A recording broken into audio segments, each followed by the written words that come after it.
Welcome to the nation uniting with the Lord Jesus International Ministries. Welcome to your home. This is your home. Hallelujah. This is the sound from Jesus to all the nations. Hallelujah. Today I myself may sing, so we'll be together and we'll have very great time. Praise be the name of the Lord. ባንተ ላይ ታምኜ አላፈርኩም፣ ስምህን ጠርቼ አልወደቅኩም። ስለዚህ ነፍሴ እጅግ ወደደች፣ አንተን ለማየት በኃይል ናፈቀች። ስለዚህ ነፍሴ እጅግ ወደደች፣ አንተን ለማየት በኃይል ናፈቀች። ባንተ ተማምኜ እኖራለሁ፣ ዓይንን ከተራሮች ላይ አንስቻለሁ። አምላክ እንደሆነ ተረድቻለሁ፣ በሕይወት ዘመኔ አከብርሃለሁ፣ አመልክሃለሁ። ባንተ ተማምኜ እኖራለሁ፣ ዓይንን ከተራሮች ላይ አንስቻለሁ። አምላክ እንደሆነ ተረድቻለሁ፣ በሕይወት ዘመኔ አከብርሃለሁ፣ አመልክሃለሁ። ባንተ ላይ ታምኜ አላፈርኩም፣ ስምህን ጠርቼ አልወደቅኩም። ስለዚህ ነፍሴ እጅግ ወደደች፣ አንተን ለማየት በኃይል ናፈቀች። ስለዚህ ነፍሴ እጅግ ወደደች፣ አንተን ለማየት በኃይል ናፈቀች። Hallelujah. In all my lifetime, I depend on you. I trust you. So, I will never fall down. And my soul enjoy and is seeking your face because you are her trust.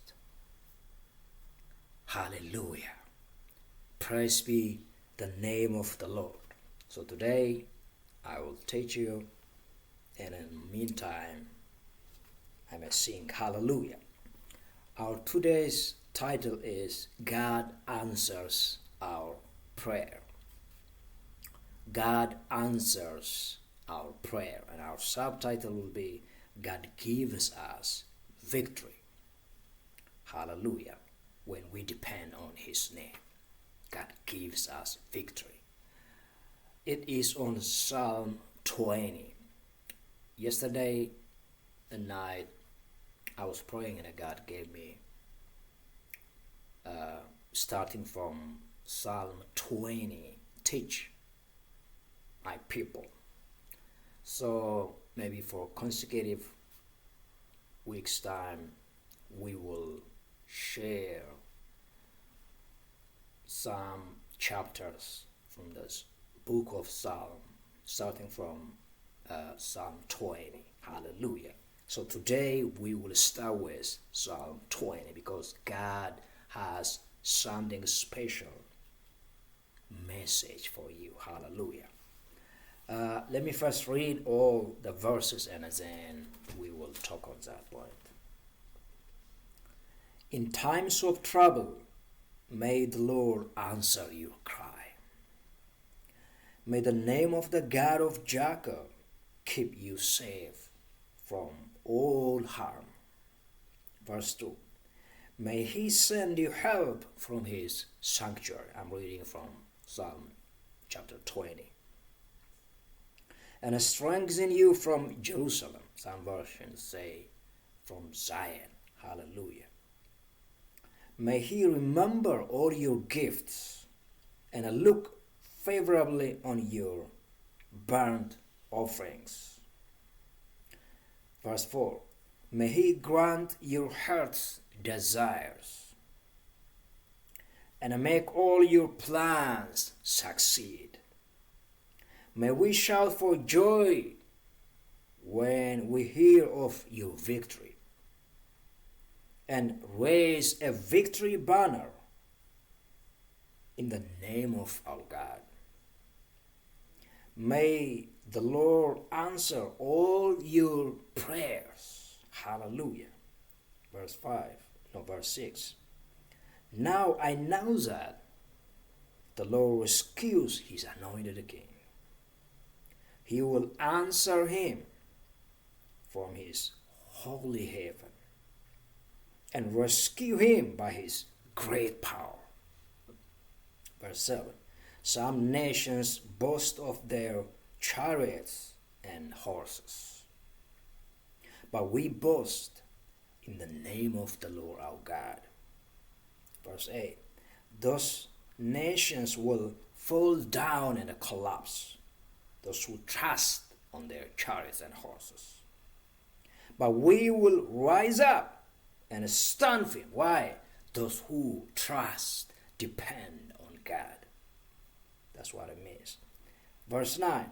Give victory to our King, O Lord. Answer our cry for help. This is all about chapter 20 of Psalm 20. So it starts with in the time of trouble. In times of trouble, may the Lord answer your cry. There are times of troubles. There are evil days. There are trouble times that you may face when you live on this earth. But I have good news for you. In that difficult times, God is with you.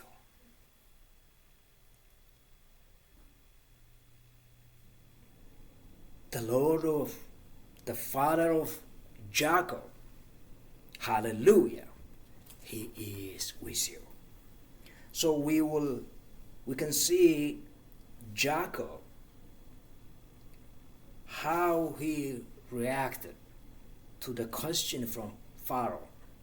We can see on Jacob on Genesis chapter 47, verse 8 up to 9.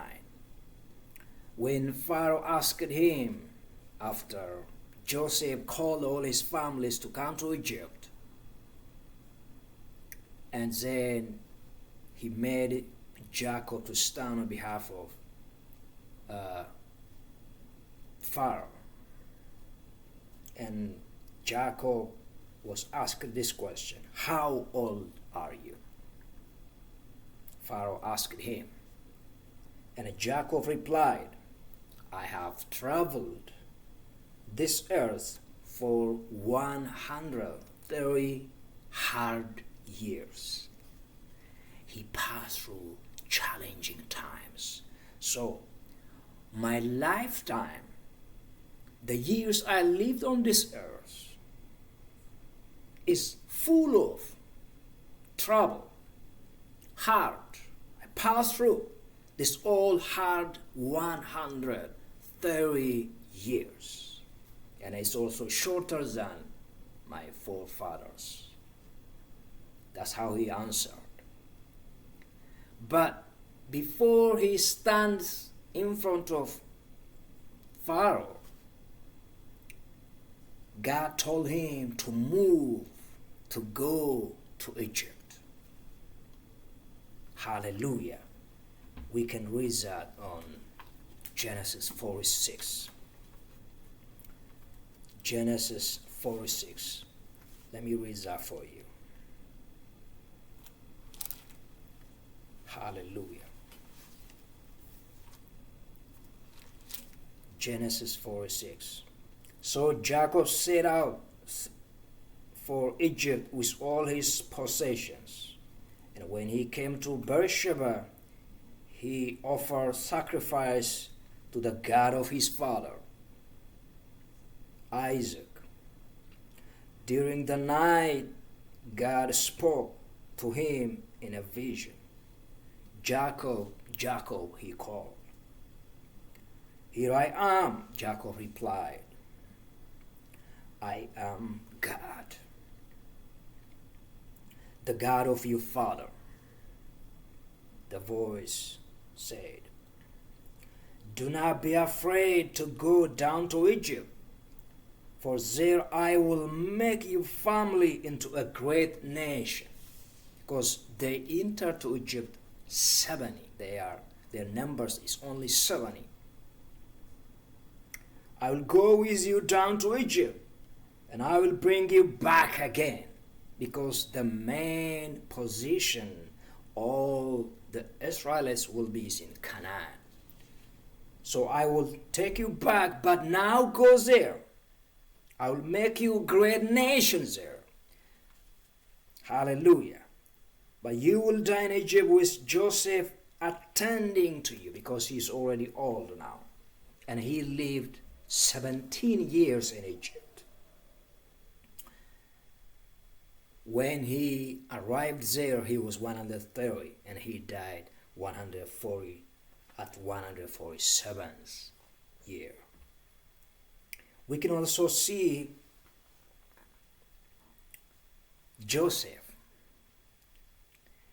So the life Joseph lived on this earth is 110 years. Hard time, even harder than that of Jacob. Jacob lived 147 years. Isaac lived 180 years from all the patriarchs. His years are more longer, because Abraham suffered on his behalf. So at Isaac time, yes, there are many struggles that he passed through. The shepherds coming and feeling all what he did. But finally, Rehoboth has come for him. But it is, when compared to Jacob and Joseph, Isaac's time is more of golden time. And God blessed him a lot. Yes, all are blessed, but the hard times, when compared to all others, that of Joseph was more harder than Jacob, than Abraham, if we put on the degree of their trouble they faced. Abraham lived 175 years. So Isaac lived 5 more years. And Jacob 147, and Joseph lived 110 years. When you see Joseph's life, you can now from the names of his sons. His first son is Manasseh. Why he named Manasseh? It's because God has made me to forget all my hardship and all my father's house. And he also named Ephraim, his second son. He said this because God has made me fruitful in the land of my affliction. You see, here you see affliction in Ephraim. And also in Manasseh you see hardship. God has made me to forget all my hardship. So when his brothers came to Egypt, I was reading today and I was amazed how he reacted. They told him that we have one brother, he's died. They were telling him. Our younger brother is at home with our father. And he asked him, how is he your old father? We have one old father. We all are from one old father. Because he was challenging them. You came to Egypt to spy. No, no, we did not come. We just came here to buy grains for our family, food for our family, because at that time there were famine in all Canaan, Egypt. So God sent Joseph before them, but he suffered a lot. So we will discuss about Joseph maybe in any other time. So we may pass through the times of troubles, but God still goes with us. On Psalm 23, when we pass through in the valley of death, I will not fear because you will go with me in the valley of death. Hallelujah. God never lets you be alone. He will go with you. So the mountains, the troubles you face with God. So God is with you for your victory. God is with you for all your prayers. Hallelujah. Nahum, the book of Nahum, chapter 1, verse 7 says, the Lord is good, strong refuge when trouble comes. He's a strong refuge when trouble comes to our life. The other things we see from this chapter, Psalm 20, is God answers our prayer. We see on verse 1 it says, may the Lord answer your cry. Hallelujah. May the Lord answer your cry. Let me say this for you. May the Lord answer all your petitions, all your cry. The verse 2 says, may he send you help. Help is from him. Real help is from heaven, from God. Verse 4 says, may he grant your heart's desires.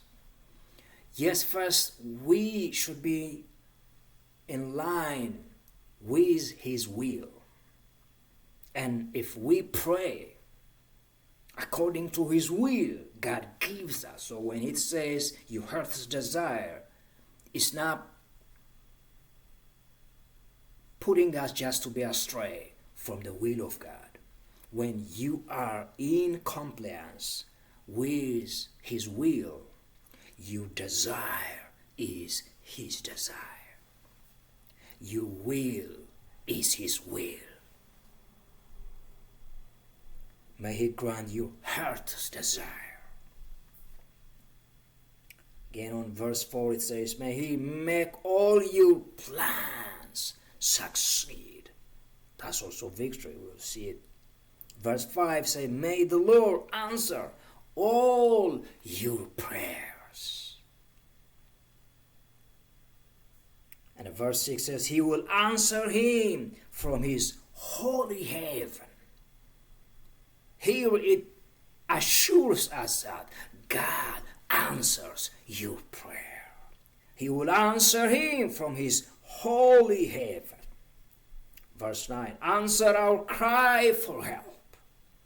Hallelujah. God answers our prayer. That is also the main point here on Psalm 20. Praise be the name of the Lord. And the other thing we see is the name of the God of Jacob. The name of God. The name of God is our protection. The name of God is our safe zone where we run and take a shield, protection. His name is our trust. His name is our victory. By the name of Jesus, we get victory over our enemy, devil. So his name is our victory. His name is our protection. His name is our trust. Verse 1, the name of the God of Jacob. Hallelujah. The name of the God of Jacob. Verse 5 says, raise a victory banner in the name of our God. Raise a victory banner in the name of our God. And verse 7 says, but we boast in the name of the Lord our God. And it then compares those who boast on their chariots and horses. Those who boast on their chariots and horses, they fall apart. They fall down and collapse. But we who trust on Him, we rise. You will rise because you trust this God. Those who rely on people fail. The people on whom they relied also fails. But if you trust on Him, you rise and you stand firm. Hallelujah. Praise be the name of the Lord. It says this. Verse 7. Some nations boast of their chariots and horses, but we boast in the name of the Lord our God. Those nations will fall down and collapse, but we will rise up and stand firm. We stand firm. Our foundation is His name. Our foundation is God Himself. So we will not fall apart. We will not collapse, but we will stand firm. Hallelujah. That is the name of the Lord. So victory is in Him. God is our victory. Verse 5 says, may we shout for joy when we hear of your victory, and raise a victory banner in the name of our God. God is our victory banner. God is the source of our victory. He Himself is our victory. Verse 9, give victory to our King, O Lord. Victory. This singer is David after he got victory in the battle. And he also seeks, I got victory. And I also pray for you, my people. God answer my prayer and my desire. And my prayer is for God to answer also your prayer. That is why he was saying, in times of trouble, may the Lord answer your cry. Hallelujah. Verse 4 says, may God make all your plans succeed. That is also victory. You may plan, but your plans in 2025 will succeed when you trust in His name. Hallelujah. You cannot prevail with your plan by yourself, but you succeed by His name. So God is your victory. God answers your prayers. God comes to rescue you in your time of trouble. The God of Jacob. The God of Jacob who kept Joseph safe and made them to connect again to be great nation. God brought them to Egypt and made them nation and brought them back to Canaan. Abraham also lived in Canaan because God was telling for all the fathers, I will give you this land. But at the time, God needed them to go there, to Egypt. God made them kingdom, nation.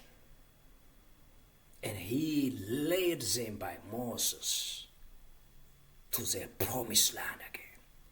Our God is the God of victory. Our God is the God of our fathers. Our God is the God who answers our prayer. Hallelujah. That is all about Psalm chapter 20. Let me say this in Amharic and I will come back to you. Hallelujah.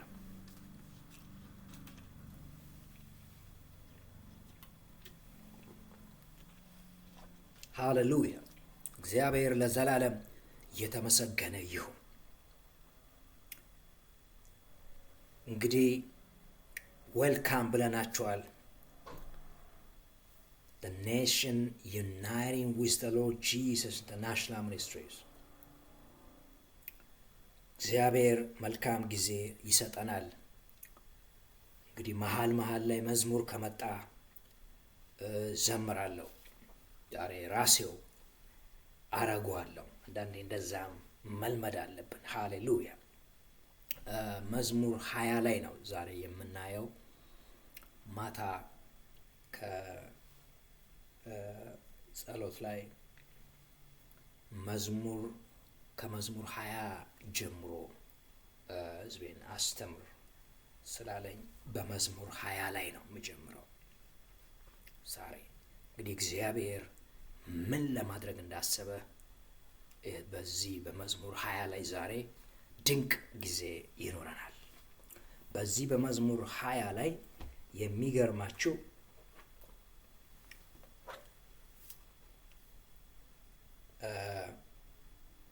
ከቁጥር 1 ጀምሮ መጀመሪያ ሁሉንም አነባዋለሁ። በመከራ ቀን እግዚአብሔር ይስማ፣ የያዕቆብ አምላክ ስም ያቁምህ፣ ከመቅደሱ ረድኤትን ይላክልህ፣ ከጽዮንም ያጥናህ፣ ቁርባንህን ሁሉ ያስብልህ፣ የሚቃጠል መስዋዕትህን ያለምልምልህ፣ እንደ ልብህ ይስጥ። your heart's desire ይላል እንግሊዝኛው። ፈቃድህንም ሁሉ ይፈጽምልህ፣ በማዳኔ ደስ ይለናል። በአምላካችን ስም ከፍ ከፍ እንላለን። ልመናን ሁሉ እግዚአብሔር ይፈጽምልህ።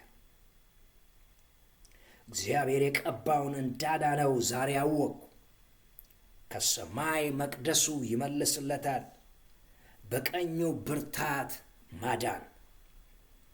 እነዚያ በሰረገላ እነዚያም በፈረስ ይታመናሉ፣ እኛ ግን በአምላካችን በእግዚአብሔር ስም ከፍ ከፍ እንላለን።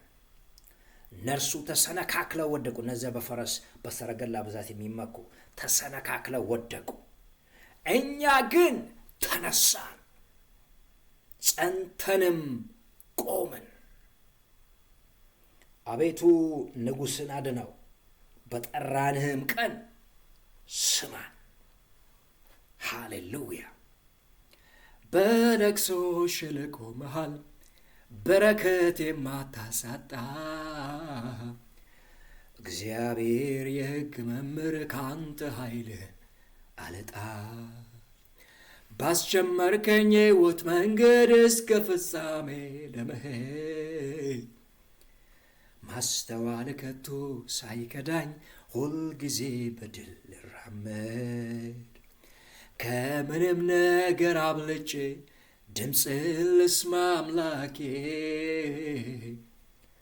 ቀንና ሌሊትም ሳላርፍ ተግቼ ልጥራ ጥብቄ። ከምንም ነገር አብልጬ ድምፅህን ልስማ አምላኬ፣ ቀንና ሌሊትም ሳላርፍ ተግቼ ልጥራ ጥብቄ። በለቅሶ ሸለቆ መሃል በረከት የማታሳጣ እግዚአብሔር የሕግ መምህር ካንተ ኃይልህን አለጣ ባስጀመርከኝ የሕይወት መንገድ እስከ ፍጻሜው ለመሄድ ማስተዋል ከቶ ሳይከዳኝ ሁልጊዜ በድል እራመድ። ይኸውላችሁ በለቅሶ ስፍራ በተወሰነ ስፍራ የሕግ መምህር በረከትን ይሰጣል፣ ያዛል። ሰይጣንም ሆነ ሰዎች እኛ እዚህ ጋር ለቅሶ ነው፣ እዚህ ጋር ሐዘን ነው፣ እዚህ ጋር መከራ ነው በምንልበት ቦታ ሸለቆ ላይ የሕግ መምህር ሃሌሉያ በረከቱን ይለቃል። የቦታውን አትሞስፌር ይቀይረዋል። እነ ጳውሎስን ስታዩ በእስር ቤት ቅዱስ ቅዱስ ጳውሎስና ሲላስ በሚያመልኩበት ጊዜ የወህኒው መሰረት ተናወጠ። ቁስል ታውቃላችሁ፣ ሌሊት ነው የሚጠዘጥዘው። በጣም ተገርፈው ተደብድበው እስር ቤት ባሉበት ሰዓት ላይ በመከራቸው ሰዓት ላይ እግዚአብሔር መጣ። ብቻችሁን አይደላችሁም አብሬያችሁ ነኝ ማለቱ ነው። አብሯቸው ወህኒ ቤት ገባ። የወህኒውን ዋናውን ጭምር ወደ ክርስቶስ ገቢ አደረጉ። እስረኞችም ያዳምጧቸው ነበር ይላል። በመከራችሁ ጊዜ አምልኩት፣ አክብሩት እግዚአብሔር ያንን ድባብ ወደ በረከት ወደ መልካም ይቀይረዋል። ይሄንን እንግሊዘኛው in times of trouble ይለዋል። ይሄንን የያዕቆብን ቤተሰብ ማየት እንችላለን። ያዕቆብ የሚገርም ጥያቄ ጠየቀው ፈርዖን። እድሜ ስንት ነው አለው። የኔ እድሜ አለ። የሚገርም ነው። አንደኛ ከአባቶቼ ያንሳል፣ ክፉም ጊዜ ነው ያሳለፍኩት ነው ያለው። እንደዚህ ነው። ፈርዖንም ያዕቆብን ዘፍጥረት 47 ቁጥር 9 ከቁጥር 8 ፈርዖንም ያዕቆብን የዕድሜ ዘመን ስንት ዓመት ነው? how old are you ያለ ነው የጠየቀው። ምን ስንት ዓመትህ ነው አለው። ያዕቆብም ለፈርዖን አለው የእንግድነቴ ዘመን 130 ዓመት ነው። የሕይወቴ ዘመኖች ጥቂትም ክፉ መሆኑብኝ። አባቶቼ በእንግድነት የተቀመጡበትንም ዘመን አያክሉ፣ ጥቂትም ክፉ መሆኑብኝ። difficult time difficult ይለዋል NIV በቃ አስቸጋሪ ጊዜ ነው አለ። እድሜ ያ 130 ዓመቱ ሁሉ በዛ ሰዓት ያሳለፈው ዓመቱን ነው የሚናገረው።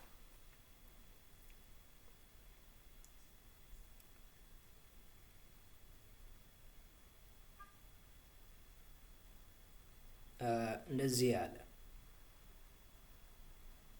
Pharaoh asked him, how old are you?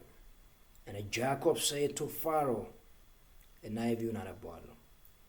the year of my pilgrimage and are 130. My years have been few and difficult. Few and difficult. New Living Translation ደግሞ ምን ይለዋል? I have traveled this earth for 130 hard years. በቃ hard year ነው 130 ዓመት ለኔ አለ። hard years ከባድ 130 ዓመት።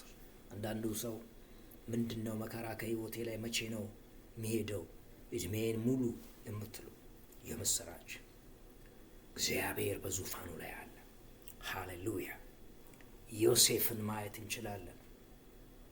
በእድሜ ደረጃ እንኳን ስናይ በዚህ ቤተሰብ በአብርሃም፣ በይስሐቅ፣ በያዕቆብ፣ በዮሴፍ እነዚህ ፓትርያርኮች በነሱ መሃል የዮሴፍ በጣም ትንሹ ዕድሜ ነው። 110 ዓመት ነው የኖረው። ያዕቆብ 147 ነው።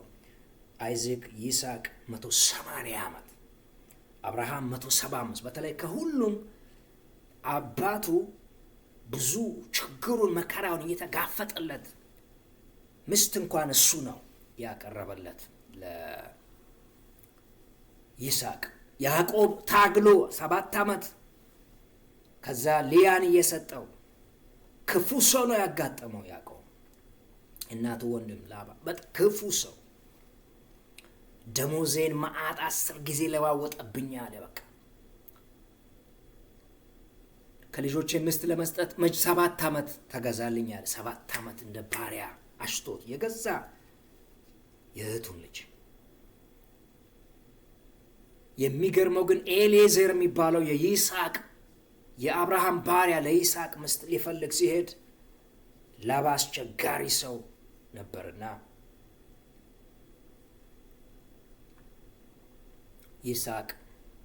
የይስሐቅ ባሪያ በቃ አሰናብተኝ አለ። አይ ቢያንስ 10 ቀን እኛ ጋር ትቆይ፣ ከዛ በዛ 10 ቀን ውስጥ ክፉ ሰው ስለሆነ ሌላ ነገርም እንዳውም አትሄድበት ሁኔታ ሊፈጥር ይችላል። ኖ እግዚአብሔር መንገዴን አቅንቶልኛልና ልሂድ አለ። ወሳኝ ውሳኔ ወስኖ ትሄጃል በአየር ላይ እሷም ተስማምተው እና አስቸጋሪ ሰው ነው ላባ። ከዛ 7 ዓመት እሱ ራሔልን ነበር የሚፈልገው። ያዕቆብ ሊያን ሰጠ። እሱ ሰርግ ደግሶ ሊያን። ከዛ እንደገና እኔ እኮ የፈለግኳት ራሔልን ነው። አይ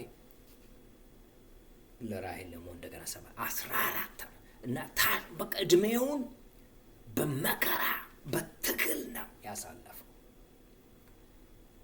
የዮሴፍ ደግሞ የባሰ ነው ከሱ። ዮሴፍ ወንድሞቹ ሲሸጡ ታያላችሁ።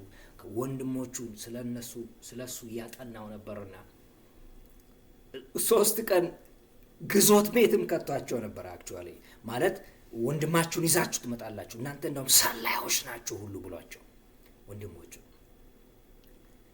ለግብፅ እህል ለመግዛት፣ ምክንያቱም ረሃብ ስለነበረ በግብፅ ስንዴ እንዳለ ሰምቻለሁ ብሎ እኔ ሬዲዮ የለ ምን የለ ያዕቆብ በራእይ አይቶ ይሁን በምን እንደሰማ ሂዱ ብሎ ወደ ግብፅ እግዚአብሔር እኮ እያነካካቸው ከጠፋው በቃ ልጄ ከነ ሐዘኔ ወደ መቃብሬ ሊሄድ ነው ዮሴፍን ሳላየው እያለ ሐዘን ውስጥ እያለ እግዚአብሔር ዮሴፍን ቀድሞ ልኮት ነበረ። እግዚአብሔር መድኃኒት ሊያረገኝ ነው የላከው። ከዛ እኛ ሰላዮች አይደለንም፣ እኛ እነ ሽማግሌ አባት አለን፣ ሁላችንም አንድ ትንሽ መጨረሻው ልጅ ከአባት ጋር እሱን ጥለን ነው የመጣ ነው። በቃ እንዳውም ያንን ትንሹን ልጅ ካላመጣችሁ ወንድሞቹ መሆኑን አውቋል ዮሴፍ። ካላመጣችሁ ግዞት ቤት እንዳውም ሰላይ ናችሁ ብሎ 3 ቀን ከዛ በኋላ አሁን መጀመሪያ ነው፣ ምክንያቱም ያም ዮሴፍ ሞቷል፣ እንደገና የኛው እንደማይሰጥ ያውቁ ነበረ። ለዛ ታገሉ ከሱ ጋር ነው ካላመጣችሁ ብሎ አስሯቸው በግብፅ። ከዛ በኋላ እነሱም ተግባብተው ያዕቆብ ጋር ሲሄዱ እንዴ የመጀመሪያውን ልጄን የት እንዳደረሳችሁ ዮሴፍን አጥቼ እንደገና ቢንያምንም ላጣው። የአንድ እናት የራሔል ልጆች ናቸው ቢንያምና ዮሴፍ። ነው አትሰጥም እንግዲህ ራቡ ይጠብሰናላ ብለው እነሱ ከዛ ራሄዱ ምግቡ እዚህ ያመጣችሁት እህል አለቅ። አንተ ሰውየው ፊትህን አታዩም ብሏል እዛ ያለው ዮሴፍ እኮ ነው። ትንሹን ልጅ ካላመጣችሁ ፊትህን አታዩም። ከዛ በኋላ ይሁዳም ሮቤል መጀመሪያ በቃ እምቢ አለ። ይሁዳም አግባባው። ሮቤል እኔ ካላመጣሁት ልጆቼን ግደል ነው ያለው። አንተ ጋር ናቸው ልጆቼን። ይሁዳ ደግሞ ልጆቼ ምንም አላለም። በቃ እኔን እድሜ ዘመኔን ሁሉ ተጠያቂ ሆኜ ኃጢአተኛ ሆኜ ነው የምኖረው ካላመጣው። እና ሪስክ ወስደው ነው እንግዲህ የምትሄዱ ከሆነ ብሎ የሚያስፈልግ ነገር ተምር፣ በቃ ጥሩ ነገር እጅ መንሻም ይሆን ጭምር ለዛ ሰው ዮሴፍ መሆኑን አያውቅም። አባትየው ደግ ነው ያዕቆብ። ከዛ ቢንያምን እዛው በቃ እንትኑን ስታዩ በተለይ ዘፍጥረትን ስታነቡ የዮሴፍን ታሪክ ስታጠኑ የሚገርም ነው። ያ ሽማግሌ ባለፈው ያለ ያ ሽማግሌው በሕይወት አለ ይላል። አባቱን በዛ አጋጣሚ እየጠየቃቸው እግዚአብሔር በኋላ አገናኛቸው። ዮሴፍ ነኝ አለ። ፕሬስ ጋድ። ግን ልጅ ወልዶ ሁለቱ ምናሴና ኤፍሬም ናቸው። በዘፍጥረት 41:50-52 ታያላችሁ። ምናሴ ለምን አለ? God has made me to forget all my hardship and all my father's house. የአባቴን ቤት ሁሉ እንዲረሳ አረገኝ። 41:50 ዘፍጥረት 41:50 እነዚህን ታይምስ ኦፍ ትራብል የሚለውን ማየት ስላለብን ነው። እግዚአብሔር ለዘላለም የተመሰገነ ይሁን። 41 ምዕራፍ 41 ቁጥር 50 ዘፍጥረት እንደዚህ ይላል።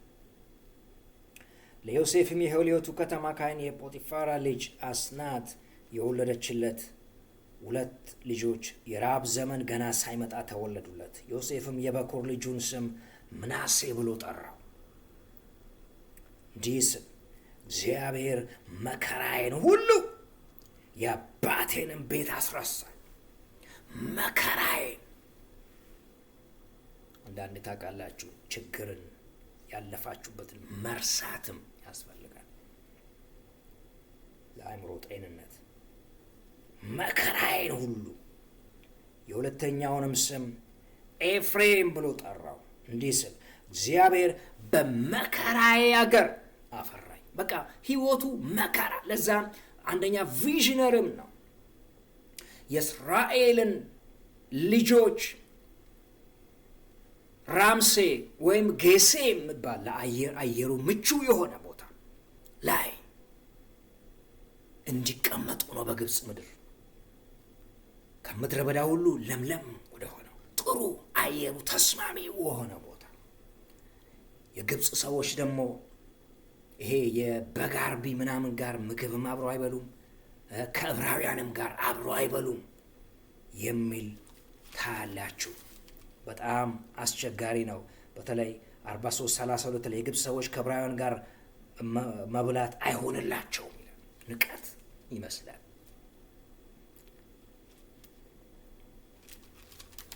እንደገና ደግሞ በግ ጠባቂዎችንም እንደዛው 46:34 ላይ በግ ጠባቂ ሁሉ ለግብፅ ሰዎች እርኩስ ነውና ለዛ ሆን ብሎ በቃ እንደዛ ስለሆነ እናንተም ስትመጡ ፈርዖን ስጠይቃችሁ እኛ ከበጎችም አርቢዎች ስራችሁ ምንድነው ካለ እንስሳት ምናረባ አርቢዎች ነን ብላችሁ ንገሩ ብሎ ነው። በቃ እነዚህማ ወደ ጌሴ ጥሩ ቦታ መጀመሪያውኑ ቀድሞ ለነሱ ተስማሚ የሆነ ቦታ አዘጋጅተው ነበር። እዛ ኔሽን ሆነው ነው የወጡት። ሃሌሉያ። እንደገና እስራኤል እግዚአብሔር ለዘላለም የተመሰገነ አንድ ብቻውን ግብፅ ገባ። ህዝብ ሆነው ወጡ። ይሄ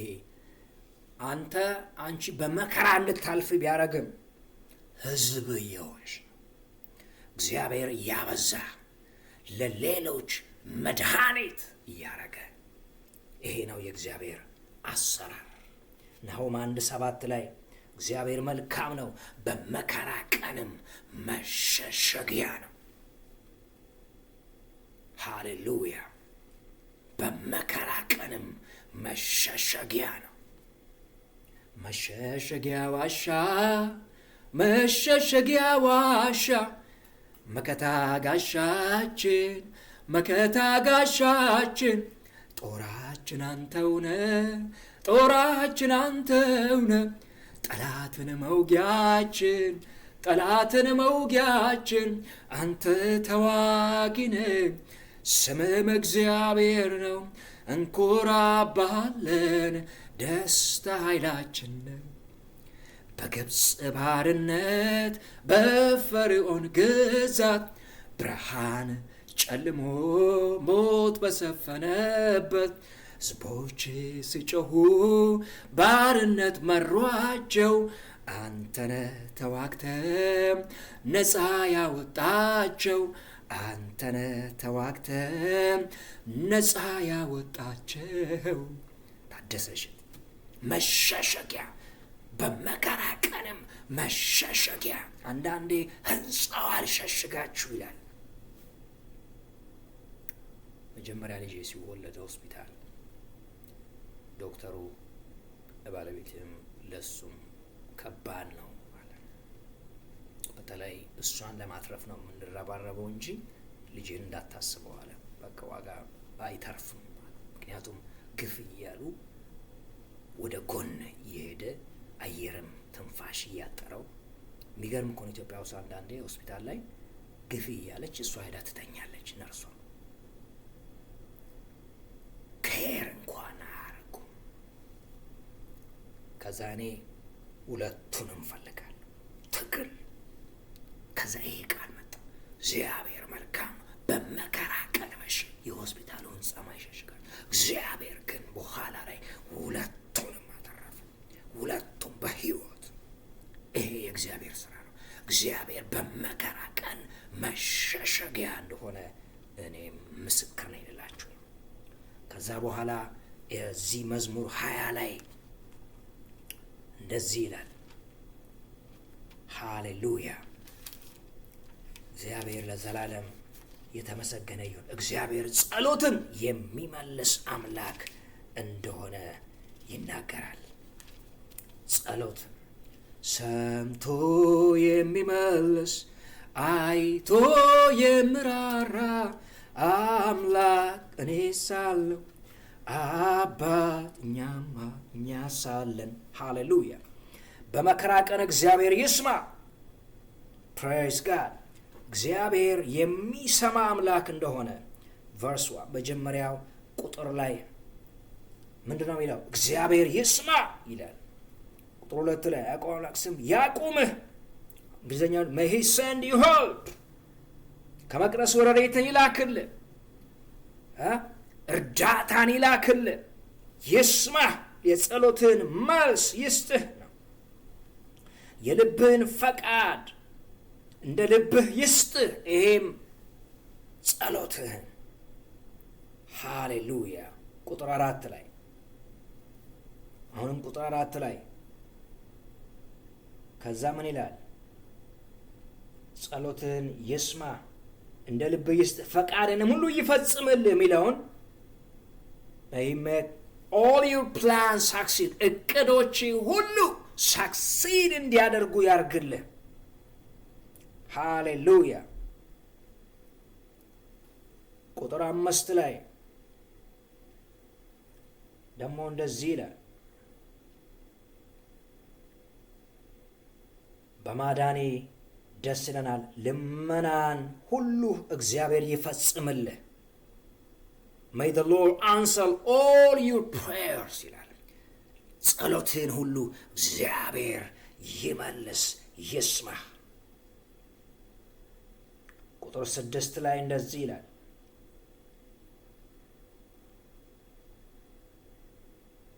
እግዚአብሔር የቀባው እንዳላነ ዛሬ አወቅሁ፣ ከሰማይ መቅደሱ ይመልስለታል። he will answer him from his holy heaven።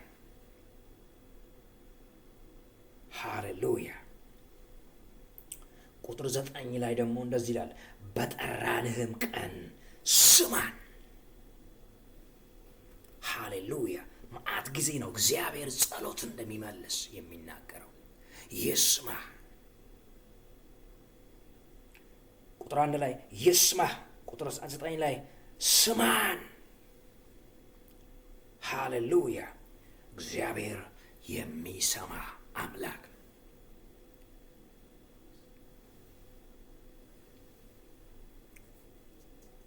ሃሌሉያ! አሕዛብ ባያውቁህም የኔ ነፍስ ግን ታውቅሃለች። ሃሌሉያ!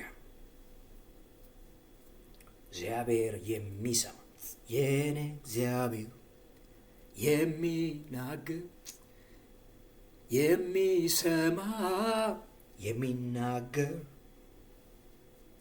ሃሌሉያ! የሚሰማ የሚናገር አምላክ ነው ያለን። እግዚአብሔር ለዘላለም የተመሰገነ ይሁን። ሌላው እዚህ ክፍል ላይ የምናየው የእግዚአብሔር ስም በማን ነው የምትደገፉት? ስጋ ለባሹን ድጋፉ የሚያደርግ ርጉም ይሁን ይላል። ይሰበራል ሰው። እግዚአብሔር ግን ፕሮቴክሽን ነው፣ ጥበቃ የሚጠብቀን ከለላችን ነው። our safe zone የመልካም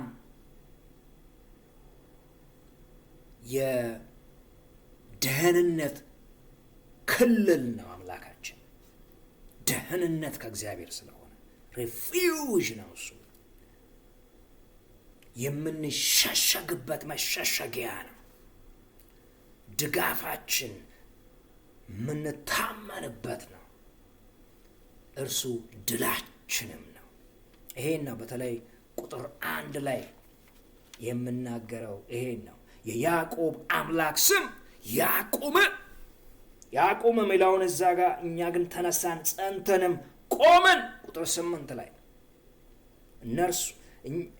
እነዚያ በሰረገላ እነዚያም በፈረስ ይታመናሉ። አሁን ታያላችሁ መሳሪያ ግዢ ምናምን በየዓለማት ሁሉ ተጧጥፏል። አገሮች ሁሉ በቃ መንግስታት ረጠፋን አንዱ እኔ እንትና በእኔ ላይ ቢነሳ። ዳዊትም እንደዛው የአገር መሪ ነው፣ ግን እንደዚህ አለ፣ እነሱ በሰረገላ ብዛት በፈረስ ይታመናሉ አለ። እኛ ግን በአምላካችን በእግዚአብሔር ስም ከፍ ከፍ እንላለን።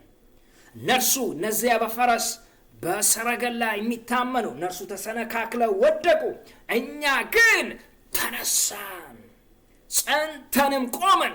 መነሳት ብቻ አይደለም፣ ቆምን። ሃሌሉያ! በእግዚአብሔር ስም መጀመሪያ ላይ ያዕቆብ አምላክ ስም ያቁመ። ከዛ ቁጥር 5 በአምላካችን ስም ከፍ ከፍ እንላለን። ቁጥር 7 ላይም እኛ ግን በአምላካችን በእግዚአብሔር ስም ከፍ ከፍ እንላለን። የእግዚአብሔር ስም የጸና ግንብ ነው፣ ጻድቅ ወደ እርሱ ሮጦ ይድናል ይላል። ሄደን የምናርፍበት የምንከለልበት ስም ነው ይሄ ስም። ያ ብቻ አይደለም፣ የድላችን አርማ ነው። ይሄን ነው የሚለው ቁጥር 5 ላይ raise a victory banner in the name of our God። እግዚአብሔር ሰንደቅ ዓላማዬ ነው እንደሚለው እግዚአብሔር ሰንደቅ የድል አርማችን ነው።